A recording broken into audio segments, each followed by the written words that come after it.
باتوں کے سوا ہمارے تمہارے درمیان ایک بڑا گڑھا واقع ہے، ایسا کہ جو یہاں سے تمہاری طرف پار جانا چاہیں نہ جا سکیں اور نہ کوئی ادھر سے ہماری طرف آ سکے۔ اس نے کہا پس اے باپ میں تیری منت کرتا ہوں کہ تو اسے میرے باپ کے گھر بھیج، کیونکہ میرے 5 بھائی ہیں، تاکہ وہ ان کے سامنے ان باتوں کی گواہی دے، ایسا نہ ہو کہ وہ بھی اس عذاب کی جگہ میں آئیں۔ ابراہیم نے اس سے کہا ان کے پاس موسیٰ اور انبیاء تو ہیں، ان کی سنیں۔ اس نے کہا نہیں اے باپ ابراہیم، وہاں اگر کوئی مردوں میں سے ان کے پاس جائے تو وہ توبہ کریں گے۔ اس نے اس سے کہا جب وہ موسیٰ اور نبیوں ہی کی نہیں سنتے، اگر مردوں میں سے کوئی جی اٹھے تو اس کی بھی نہ مانیں گے۔ خدا کے کلام پر خدا ہی کی برکت۔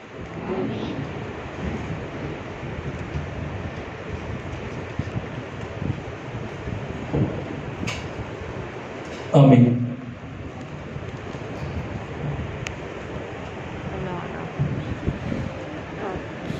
یہ کوئی تمثیل نہیں ہے، یہ واقعہ جو ہے یہ خداوند یسوع مسیح نے یہ سٹوری جو ہے میرے آگے آپ کے آگے رکھی ہے، کیونکہ اس میں کرداروں کا نام ہے۔ امیر شخص کا نام نہیں ہے، لیکن غریب شخص لازر کا نام ہے۔ پھر ابراہیم کا ذکر ہے۔ پھر اگر آپ نے غور کیا ہو تو یہ بات چیت کر رہے ہیں۔ مرنے کے بعد عالم ارواح میں امیر آدمی باپ ابراہیم سے بات کر رہا ہے۔ اس کو لازر نظر آ رہا ہے۔ اس کا مطلب یہ ہے کہ جب میں اور آپ اس دنیا میں سے چلے جائیں گے، میری اور آپ کی حصے کام کر رہی ہوں گی۔ میں اور آپ دیکھ رہے ہوں گے، میں اور آپ بول رہے ہوں گے، اور میں اور آپ محسوس کر رہے ہوں گے۔ اسے پیاس لگ رہی تھی، یہ تڑپ رہا تھا شخص، اور یہ عذاب میں تھا یہ شخص۔ لازر غریب تسلی میں تھا، اطمینان میں تھا، اسے کوئی پیاس نہیں لگی ہوئی تھی۔ یہ ایک پانی کے قطرے کے لیے پیاسا شخص تھا۔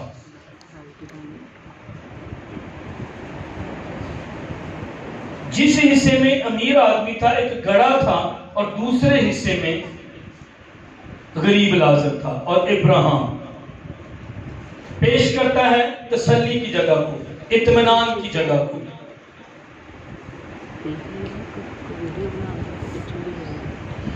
اس کہانی کو جو خداوند نے بتائی، میں اس کو جب بھی پڑھتا ہوں مجھے یہ خداوند نے بتائی ہے۔ اور اگر بائبل پڑھیں، یسوع مسیح نے زیادہ جہنم پر بات کی ہے، عذاب کی بات کی ہے، کہ میں اور آپ عذاب میں نہ جائیں، میں اور آپ جہنم کے اندر نہ جائیں۔ 3 زندگی کے دور ہیں، 3 زندگی کے حصے ہیں، امیر آدمی کے، غریب آدمی کے، میرے اور آپ کے۔ پہلا حصہ، ایک دولت مند تھا، مہنگے کپڑے پہنتا ہے، ہر روز پارٹی کرتا ہے، ہر روز شان و شوکت سے رہتا ہے۔ یہ زندگی کا پہلا حصہ۔ غریب آدمی، روٹی کا، کپڑوں کا، پیاسا، بھوکا، اس کے پاس اچھے کپڑے نہیں ہیں، اچھی چیزیں اس کے پاس نہیں ہیں۔ امیر آدمی، اس پر غور کرتے ہیں۔ زندگی کا پہلا حصہ، میں اور آپ زندگی کے پہلے حصے میں ہیں۔ میں اور آپ اچھے کپڑے پہنتے ہیں، میں اور آپ پرانے کپڑے پہنتے ہیں، عام کپڑے پہنتے ہیں۔ یہ میری اور آپ کی زندگی کا پہلا حصہ ہے۔ میں اور آپ دولت مند ہیں، نہیں ہیں۔ میں اور آپ امیر ہیں، نہیں ہیں۔ میں اور آپ پڑھے لکھے ہیں یا نہیں ہیں۔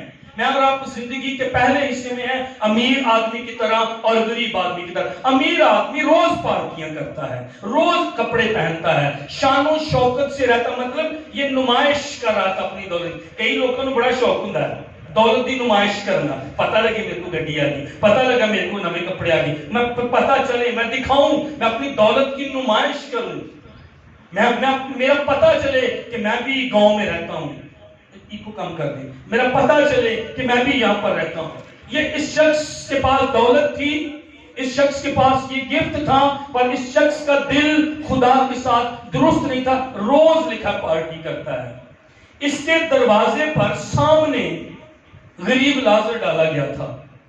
اس وقت قانون یا کہہ لے روایت اصول تھا کہ اگر کوئی امیر ہوتا اور اگر کوئی غریب ہوتا تو امیر کے دروازے پر ڈال دیا جاتا تھا تاکہ یہ اس کی مدد کرے، اس کو کپڑے دیں، اس کو روٹی دیں، اس کی فکر کریں۔ لیکن اس شخص کو خدا نے ایک توڑا دیا تھا، دولت کا توڑا، لیکن اس نے اس کا اچھا استعمال نہیں کیا۔ جب خدا آپ کو گفٹ دیتا، جب خدا آپ کو دولت دیتا، جب خدا آپ کو پیسے دیتا، جب خدا آپ کو نعمتیں دیتا، جب خدا آپ کو برکت دیتا، آپ کا رویہ دوسرے لوگوں کے ساتھ، بیوہ کے ساتھ، غریب کے ساتھ، یتیم کے ساتھ، ضرورت مند کے ساتھ کیسا ہے؟ بات یہ نہیں کہ دولت مند ہونا بری بات ہے، دولت مند ہونا گناہ ہے، نو۔ یہ اور آپ ان توڑوں کے ساتھ، اس دولت کے ساتھ کرتے کیا ہیں؟ میرا اور آپ کا لوگوں کے ساتھ رویہ کیا ہے؟ خدا رویے کو دیکھتا۔ ویسا ہی مزاج رکھو جیسا مسیح یسوع کا بھی تھا۔ روز پارٹیاں کر رہا ہے،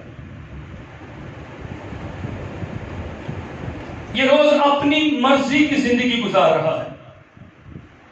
دوسری جانب اس کے دروازے پر بیٹھا اور اس کی نظر، وہ نیچے بیٹھا ہے، بائبل میں لکھا وہ ناسوروں سے بھرا، اس کی نظر اس کی میز کی طرف رہتی تھی۔ وہاں پر بہترین مشروب وہاں پر ہوں گے، بہترین کھانا اور ٹکڑے جو گرتے ہیں۔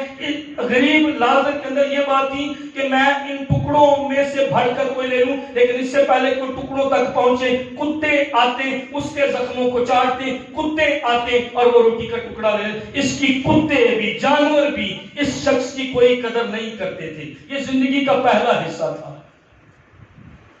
زندگی کے پہلے حصے میں میں اور آپ ہیں ابھی، امیر آدمی کی طرح، غریب آدمی کی طرح۔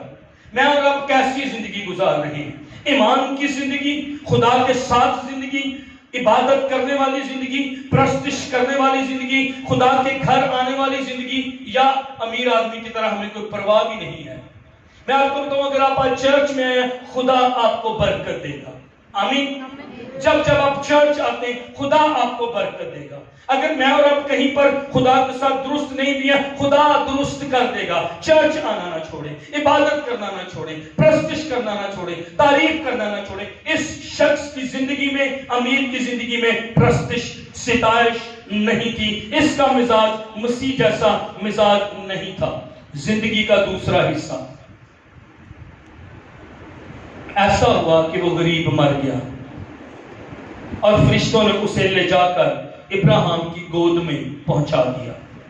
غریب مرا، غور کیجئے گا، فرشتے اسے لینے کے لیے آئے اور فرشتے اسے لے کر، وہ جس کو پوچھا نہیں جاتا، وہ جس کو کتے آ کر چاٹتے، وہ جس کی کوئی قدر نہیں، وہ جس کے پاس روٹی نہیں، وہ جس کے پاس کپڑے نہیں، جس کے پاس بیماری کے لیے پیسے نہیں، علاج کے لیے پیسے نہیں، اسے اینجلز لینے آئے ہیں، اسے فرشتے لینے آئے ہیں اور انہوں نے لے جا کر ابراہیم کی گود میں اس کو رکھ دیا اور وہ وہاں پر اب تسلی میں تھا۔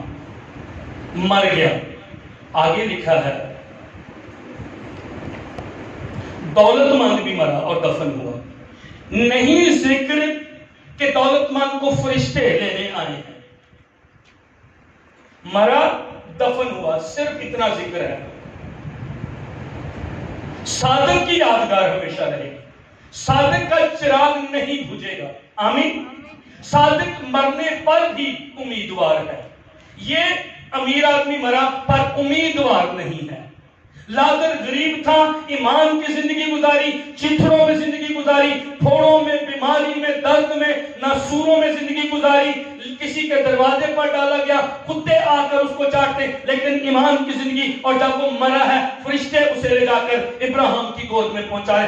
آج اگر آپ ایمان میں زندگی گزارے، فیسیں نہیں، پیسے نہیں، چتھڑے ہیں، کمزوریاں ہیں، کوئی چیز نہیں، کمزوریاں، کمیاں، گھاٹے، اور میرے اور آپ کے پاس ہے دولت نہیں، پیسے نہیں، ایک بات یاد رکھیے، کل کو فرشتے لینے آئیں گے اور میں اور آپ خداوند کی حضوری میں ہوں گے۔ اس شخص کے بارے میں لکھا جس کے پاس دولت تھی پر رویہ اور دل خدا کے ساتھ درست نہیں تھا، لکھا مرا اور دفن ہوا۔ بس اتنی بات لکھی ہوئی ہے۔ یہ زندگی کا دوسرا حصہ ہے۔ میں اور آپ زندگی گزار رہے ہیں، سنیے گا۔ کیا ہم نے پڑھا؟ غریب لازر مر گیا، پھر ہم نے پڑھا دولت مند مر گیا، امیر مریں گے، غریب بھی مریں گے، پڑھے لکھے بھی ایک دن مر جائیں گے، ان پڑھ بھی ایک دن مر جائیں گے۔ آپ بڑے ٹیلنٹڈ، ایک دن آ رہا آپ مر جائیں گے۔ آپ کا رویہ خدا کے ساتھ درست، آپ عبادت کرتے ہیں، آپ ستائش کرتے ہیں، آپ پرستش کرتے ہیں، ایک دن آ رہا ہے میں اور آپ آخری سانس لیں گے۔ خدا کی نہیں پرواہ، کوئی پرواہ نہیں چرچ آنے کی، کوئی پرواہ نہیں خدا کے ساتھ بندگی کرنے کی، ایک دن پھر بھی مریں گے۔ خدا کی کوئی عزت نہیں، کوئی پرستش نہیں، ایک دن آپ مریں گے۔ انجینئر مریں گے، ڈاکٹر مریں گے، ٹیچرز مریں گے، پادری مریں گے، جوان مریں گے، بوڑھے مریں گے، عورتیں مریں گی، مرد مریں گے، ماں مرے گی، باپ مرے گا، بیٹے مریں گے، بیٹیاں مریں گے۔ ایک دن آ رہا ہے، امیر مرا، غریب بھی مرا۔ ایک دن میں اور آپ اس دنیا کو چھوڑ کر جانے والے ہیں۔ ایک دن آ رہا ہے جب میں اور آپ آخری سانس لیں گے۔ کبھی میں اور آپ کسی کے جنازے پر تھے، شامل ہوئے، کل کو کوئی میرے اور آپ کے جنازے میں آئے گا۔ دوسرا حصہ یہ زندگی کا، میں اور آپ مریں گے، سیاستدان مریں گے، وزیر مریں گے، صدر مریں گے، سائنسدان مریں گے، عالم مریں گے، کوئی ایسا نہیں کہ نہیں مرے گا۔ ہاں اگر مسیح آج آ جائے، ابھی آ جائے، تو وہ پہلے جو مسیح میں ہوئے وہ جی اٹھیں گے، لیکن ہم جو زندہ ہوں گے، جو مسیح پر وہ بادلوں پر اٹھائے جائیں گے، ورنہ ہر ایک شخص مرے گا۔ زندگی کا پہلا حصہ، ایک شخص کیا کر رہا ہے؟ پارٹیاں کر رہا ہے، انجوائے کر رہا ہے، اپنی مرضی کی زندگی گزار رہا ہے، جو دل کرتا کرو۔ پادری تو کہتے رہتے ہیں چرچ کی جانا ہے، دعا کی کرنی ہے، اے کام میں نہیں چھڑنا، جو مرضی ہو جائے۔ لیکن ایک دن آیا، وہ شخص مر گیا۔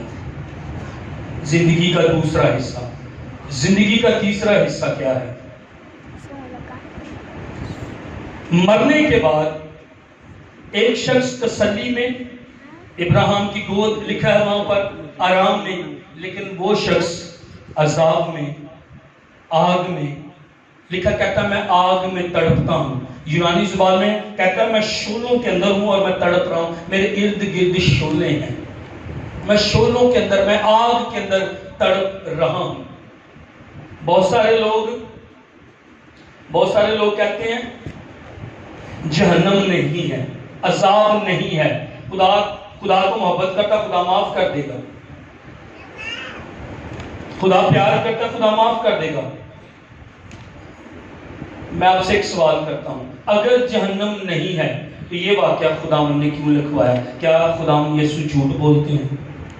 جی بتائیے گا۔ اگر گناہ میں مرنے کے بعد کوئی بندہ عذاب میں اور آگ میں نہیں جائے گا تو پھر خداوند یسوع مسیح نے بائبل میں یہ واقعہ